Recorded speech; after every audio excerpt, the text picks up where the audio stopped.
দর্শক, বিজ্ঞাপন বিরতি শেষে আমরা ফিরে এলাম রয়্যাল টাইগার নাট্যযুদ্ধ পাওয়ার্ড বাই গোল্ডমার্ক বিস্কিটের আজকের এপিসোডে। এবং কোনো কথা না বাড়িয়ে আমরা সরাসরি দেখব চুয়াডাঙ্গা নাট্যযোদ্ধাদের নির্মিত নাটকটি।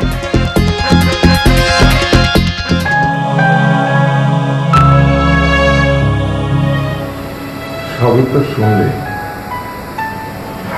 এখন সিদ্ধান্ত তোমাদের উপর। তুমি যখন আমাদের সঙ্গে থাকতে চাইছো তখন আর কি করা, আমাদের কাছে 15 দিন আর সায়ানদের ওখানে 15 দিন খাও। কি সায়ান? আমি রাজি, তবে প্রথম 15 দিন কিন্তু তোমাদের ওখানে। না গো ভাই, আমাদের অভাবের সংসার, প্রথম 15 দিন না হয় তোমরা খাওয়ালে, তারপর আমরা দেখব। না ভাবি, সেটা সম্ভব না। ওর বেতন হতে হতে মাসের 10 তারিখ হয়ে যায়। আর তাছাড়া একজন বাড়তি মানুষকে খাওয়ানো, তুমি কিছু বলো। ভাবি, আমি বলছিলাম কি, ওই তোমরা 5 দিন আমরা 5 দিন করে খাওয়াই। আর যদি বড় ননদ, মেজ ননদ, ছোট ননদ, নুপুর আসে, আবার তাদের বাচ্চা কাচ্চা আসে, তাহলে? না না ভাবি, এইসব বাড়তি ঝামেলা করা আমার পক্ষে কিছুতেই সম্ভব না।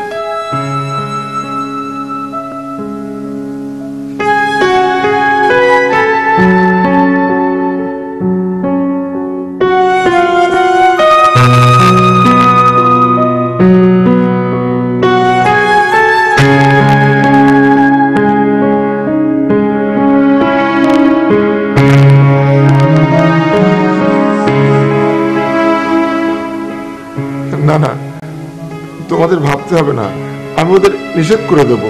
ওরা আর এ বাড়িতে আসবে না, এখানে আসবে না।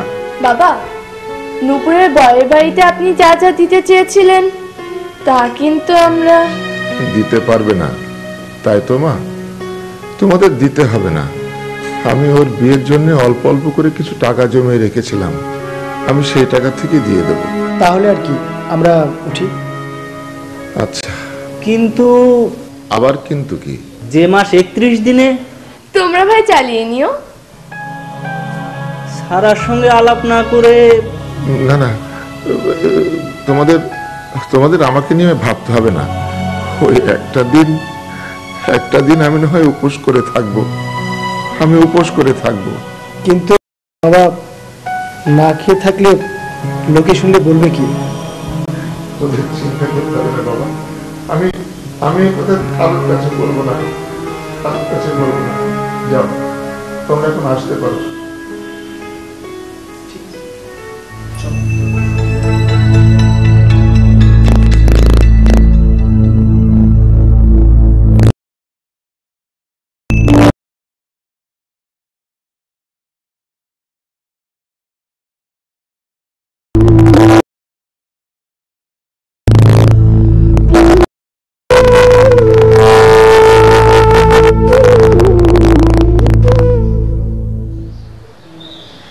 বাবা, বাবা, কিছু বলবে মা? হঠাৎ করে আমার ছোট ভাই বেড়াতে আসবে, জানেন তো, ও আবার গরুর মাংস খায় না। তাই এখনই বাজারে গিয়ে 2 কেজি খাসির মাংস, কিছু ফলমূল আর শাকসবজি কিনে আনবেন। কি পারবেন তো? তোমার ছোট ভাই? আচ্ছা, কি কি আনতে হবে তার একটা লিস্ট আর টাকাটা দাও। বয়স হয়ে গেছে তো মা, এখন আর কিছু মনে রাখতে পারি না। বাবা, বাবা, মানে আপনার ছেলে তো অফিসে গেছে, আবার আমার কাছেও টাকা নেই। তাছাড়া নুপুরকে দেওয়ার জন্য তো আপনার কাছে কিছু টাকা আছে, ওখান থেকে না হয় একদিন বাজার করলেন। ঠিক আছে রে মা, ঠিক আছে। বলছিলাম যে আমরা যখন বৃদ্ধ হব সারাদিন মজা করব, ছেলে মেয়ে আর বেটার বউকে রাজরানীর মতো হুকুম করব, ওরা আমাদের সব হুকুম হাসি মুখে পালন করবে। তুমি দেখে যাও, তোমার স্বামী আজ মস্ত বড় রাজা হয়েছে, মস্ত বড় রাজা হয়েছে।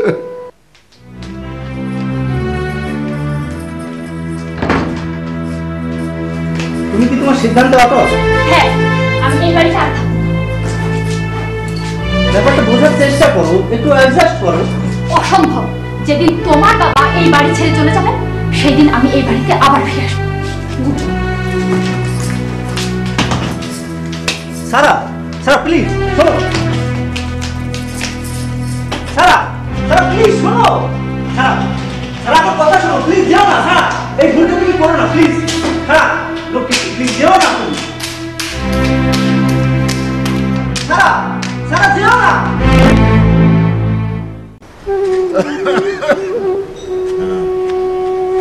চাচা, আপনি বাজারে গেছিলেন? সবে আমার নিয়তি রে বাবা। হ্যাঁ, তা বাবা মন্টু, জি চাচা। আমার এই বাজারের ব্যাগটা আমার বড় বৌমার কাছে উপরে একটু পৌঁছে দিতে পারবো বাবা? জি, কেন পারবো না, দেন আমি দিচ্ছি।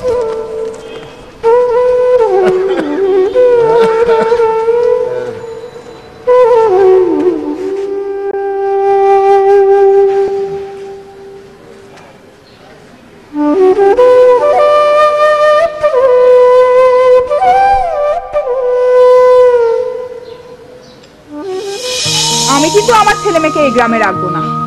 গ্রামে তো খালি মারামারি আর গ্যাঞ্জাম। টাকা জমাও, শহরে বাড়ি বানাতে হবে। আমি সামান্য একজন স্কুল মাস্টার, এত টাকা আমি কোথায় পাবো বলো তো? আরে আমার ছেলে মেয়ের কথা তুমি চিন্তা করবা না? আগে ডজন খানেক বাচ্চা কাচ্চা হোক, তারপরে দেখা যাবে। যা, খালি দুষ্টু। এখনো একটাই হলো না, আর ডজন খানিকের কথা।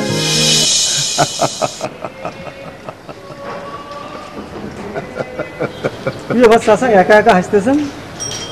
ডজন খানিক না হলেও 2 ছেলে 3 মেয়ে আমার, কিন্তু কোনো ছেলেকে আমি সুশিক্ষায় শিক্ষিত করতে পারলাম না রে মন্টু।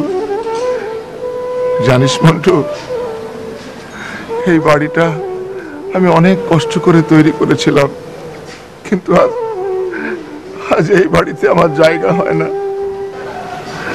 আমার 2 ছেলের 2 পাশে 2টো রুম ফাঁকা পড়ে আছে। শুনলাম ওটা নাকি তাদের গেস্ট রুম। আমার ছোট মেয়েটার বিয়ে না হলে আমি হয়তো গ্রামেই থেকে যেতাম। জানিস মন্টু, তোর চাচি যদি আজ বেঁচে থাকতো, খুব কষ্ট পেত রে মন্টু, খুব কষ্ট পেত। যাকে সে কথা তোকে বলে লাভ নেই। তুই থাক রে মন্টু, আমি ভিতরে গেলাম।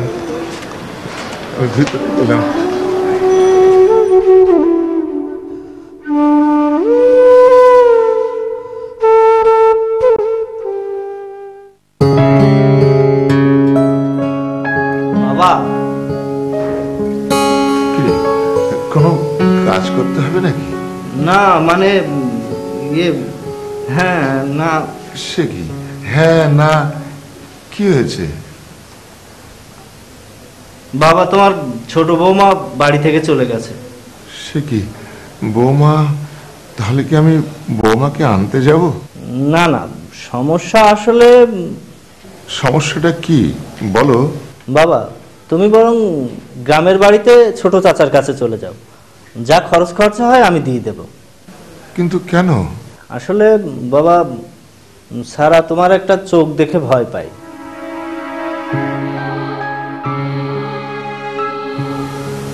বৌমা আমার চোখ দেখে ভয় পায়? তুমি কি ভয় পাও বাবা? না মানে একটু একটু। আচ্ছা ঠিক আছে, যাও। যা ভাবার একটু তাড়াতাড়ি ভাববেন বাবা। আমি আসি।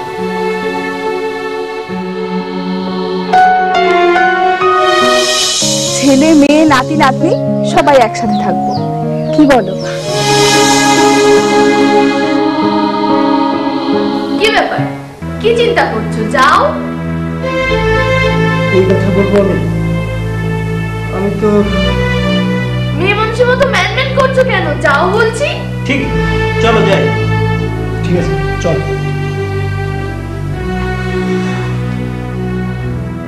এসব আপদ আমার একদম ভাল লাগে না। বাবা, বাবা, তোমরা কিছু বলবে? হ্যাঁ বাবা। আচ্ছা বল না। সাহেব আবার কি বলবে? গতকাল রাতে আমাকে বললো। ইয়ে মানে বাবা, আমি মানে আমরা একটা নতুন সিদ্ধান্ত নিয়েছি। আসলে আমরা তোমার জন্য একটা জিনিস ঠিক করেছি। টাকা পয়সা যা লাগে আমরাই দেব। টাকা পয়সা? আমি বৃদ্ধ মানুষ, আমার জন্য বা তোমরা টাকা পয়সা খরচ করতে যাবে কেন? বাবা বিষয়টা আসলে বৃদ্ধ মানুষের জন্যই, মানে ওই বৃদ্ধাশ্রম। বৃদ্ধাশ্রম?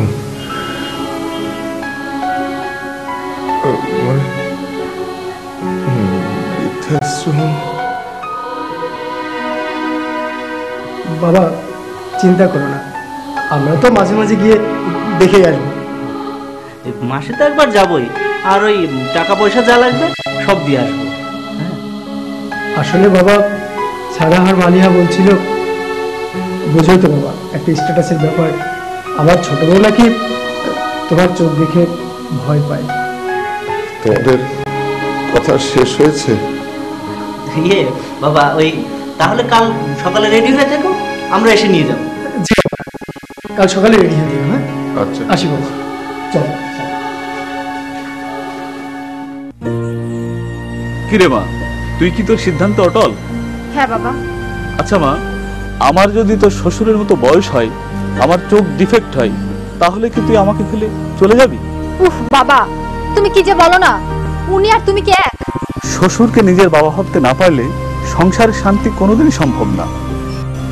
এটা কিন্তু তুই ঠিক করছিস না মা, তোর আচরণে আমি লজ্জিত। চল, কাল তোকে নিয়ে আমি তোর শ্বশুর বাড়ি যাবো।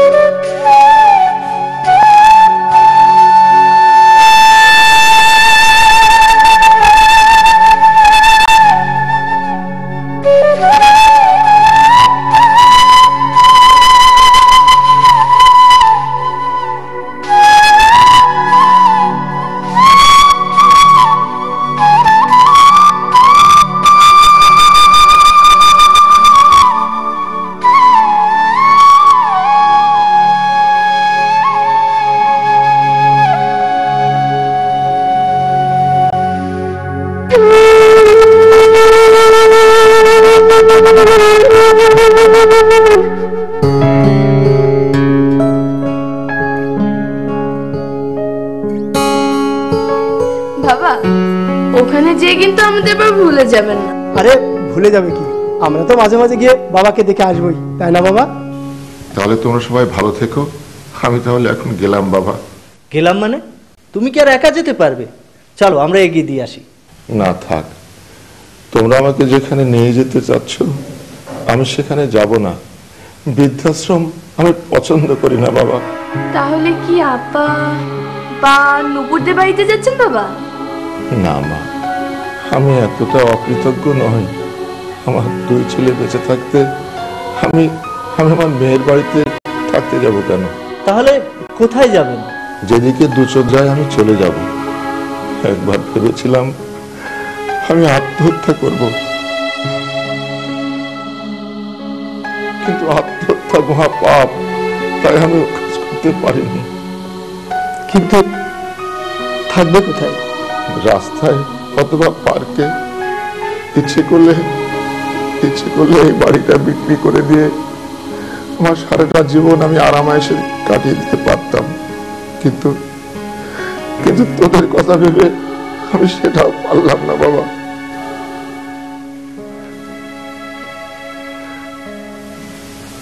খোকা, বৌমা আমার চোখ দেখে ভয় পায়, তাই না?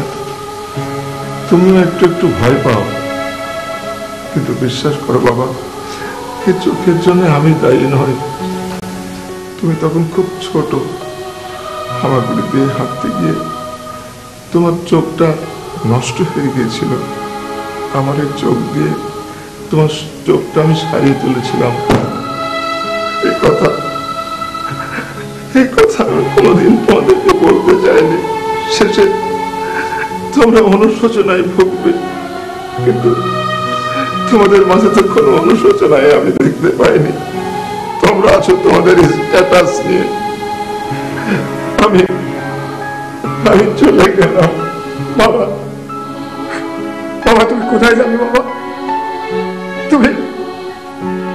তুমি এই বাড়িতে থাকবে, ঠিক আমার পাশের রূপটাই।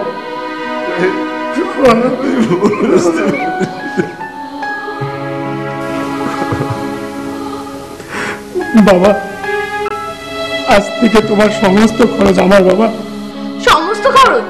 চুপ! তোমার যদি ভালো না লাগে এবার ছেড়ে চলে যেতে পারো। আজ থেকে চল। সরি বাবা। তুমি আমাকে ক্ষমা করে দাও। শুধু মুখে বললেই হবে না, পায়ে ধরে ক্ষমা চাইতে হবে। বাবা, আমাকে ক্ষমা করে দিন বাবা। উঠে এসো বৌমা, আমি এতদিন একটা ভুলের মধ্যে ছিলাম বাবা। উঠে এসো, তোমার বুকে এসো মা, তোমরা সবাই আমার বুকে এসো। আজ যদি তোমার মা বেঁচে থাকতো তাহলে সেটা কি খুশি হতো আমি তোমাদেরকে বলে।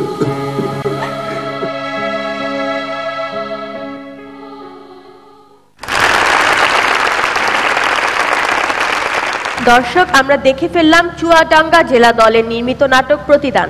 এখন আমাদের মতামত নেওয়ার পালা বিজ্ঞ বিচারকের কাছ থেকে। প্রথমেই যাচ্ছি শ্রদ্ধেয় আফরোজা বানুর কাছে। নাটকটি এমনি গল্পটা আসলে আমাদের অনেকবার দেখা, অনেকবার শোনা, বিভিন্ন রকম কাহিনীর একত্রিত ঘটনা। নাটক যে আমার খুব ভালো লেগেছে তা বলবো না, আলাদা করে বাবার অভিনয়ের কথা বলবো যে বাবা আপনি ভালো অভিনয় করেছেন, আর ছেলেমেয়েরা যারা ছিল তারা কেউই মানে নাট্যকার ব্যাক্ট ওরকম চরিত্র হয়তো না বা ওরকম ভালো করতে পারেননি। অভিনয়ের ব্যাপারটা আরও বেশি মানে